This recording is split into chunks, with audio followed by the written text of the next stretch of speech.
Udah. Shalom, selamat pagi adik-adik. Apa kabar kalian semua? Sehat-sehat ya? Abang mau menunjukkan sesuatu kepada kalian. Coba kalian itu tahu ya namanya apa ya? Ya, ini pasti udah tahu semua namanya pedang. Dan ini adalah apa? Ada yang tahu? Ya, mungkin adik-adik banyak yang sudah tidak tahu ya. Ini adalah sebuah alat yang dinamakan umban.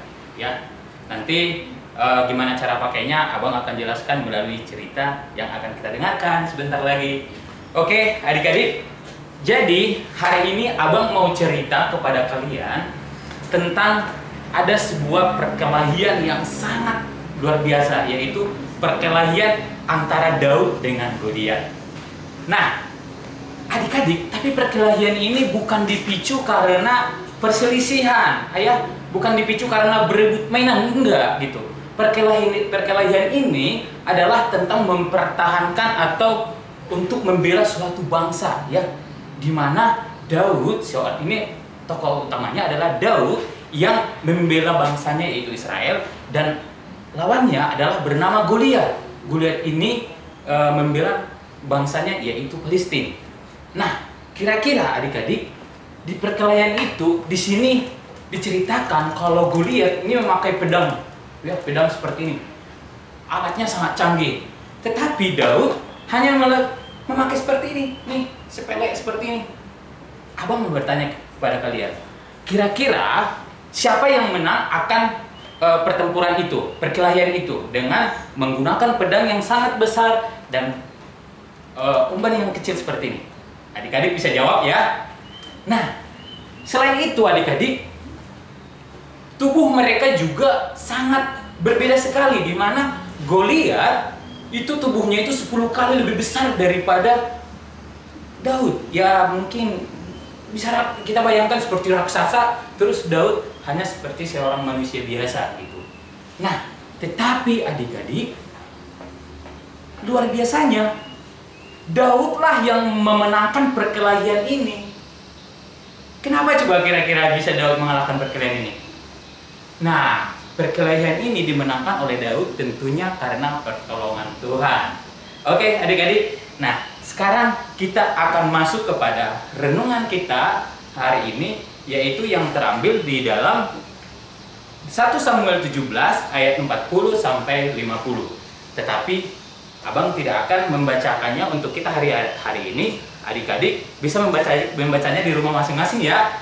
Oke. Nah, tema renungan kita hari ini adik-adik adalah Tuhan menolong Daud.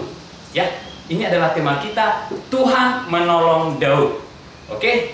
Ada 3 poin yang menjadi renungan kita, pokok pembahasan kita pagi ini adalah: 1. Memberanikan diri untuk membela bangsa. Yang kedua, meremehkan orang lain dapat menjatuhkan diri. Yang ketiga, mengandalkan Tuhan memberi kita kemenangan. Ini adalah pembahasan kita. Adik-adik, kita akan masuk kepada poin pertama, memberanikan diri untuk membela bangsa. Nah, adik-adik, ketika Daud sampai kepada pertempuran itu, dia tidak langsung berkelahi dengan Daud, tetapi dia meminta kepada raja supaya dia mau melawan si Goliat itu. Dia berani, padahal Raja Saul ketika yaitu yang memimpin bangsa Israel sudah memberitahu kepada kamu, ini masih sangat kecil, tubuhmu masih sangat muda, masih kemerah-merahan. Bagaimana kamu bisa mengalahkan Daud? Kamu nggak usah berperang deh. Enggak Tuhan, aku bisa mengalahkan Daud Tuhan, karena aku sudah terbiasa mengalahkan binatang hanya dengan menggunakan alat ini. Aku berbuat seperti ini, lalu kulempar, lalu binatang itu tumbang. Nah, dengan keberanian Daud ini, Saul melihat bahwa anak ini sungguh sangat berani dan dia mengizinkannya. Nah, pertempuran pun akhirnya terjadi antara Goliat dan Daud, dan di medan pertempuran itu Daud hanya memakai seperti ini dan mengumbannya seperti itu, lalu kenalah mata atau di bawah pelipis mata si Goliat itu. Akhirnya Goliat pun tumbang, dan ada lagunya loh. Tapi nanti adik-adik bisa nyanyinya di rumah ya. Oke, nah yang kedua adalah meremehkan orang lain dapat menjatuhkan diri. Kita melihat di bawah di pertempuran itu, di mana kesombongan Goliat, dia mengatakan, kamu akan ku jadikan, ku pecah-pecahkan, ku cabik-cabik dagingmu, dan dagingmu akan kuserahkan ke binatang untuk dimakan. Dia meremehkan kekuatan Daud. Dia mengatakan, kamu nggak seimbang dengan saya, kamu nggak selevel kekuatannya dengan saya memakai pedang loh yang besar, kamu hanya memakai seperti itu. Cemen banget sih kamu. Iya, Goliat begitu sombong kepada Daud. Tetapi Daud mengatakan, aku memang hanya memakai seperti ini, tetapi aku memakai nama Tuhan untuk mengalahkan kau. Ada Tuhan yang akan menolong aku untuk mengalahkan, menumbangkan kau dan membuat kamu mati sebentar saja. Kata Daud seperti itu. Luar biasa. Dan memang ketika itu Daud langsung mengumbannya dan matilah Goliat. Oke. Nah, artinya adik-adik bahwa dikatakan di sini bahwa kita jangan suka menghina, jangan suka menyombongkan diri, ya. Kita harus mengasihi sesama kita, tidak boleh merendahkan diri.